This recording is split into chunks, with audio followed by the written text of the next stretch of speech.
లోక్ సభ ఎన్నికల్లో ఎన్డీఏ కూటమి విజయం సాధించింది. ఎన్డీఏ కూటమి ప్రధాని అభ్యర్థిగా నరేంద్ర మోదీని ఎన్నుకున్నాయి. రేపు ప్రధానిగా మోదీ మూడోసారి ప్రమాణ స్వీకారం చేయనున్నారు.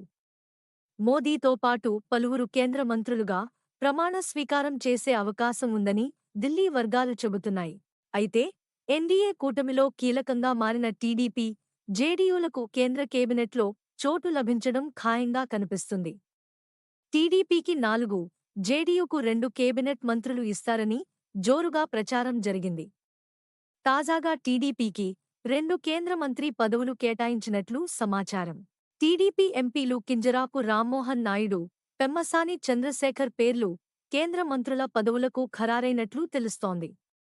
రామ్మోహన్ నాయుడికి కేబినెట్ హోదా, పెమ్మసానికి కేంద్ర సహాయమంత్రి పదవి ఖరారు చేసినట్లు ఢిల్లీ వర్గాలు చెబుతున్నాయి.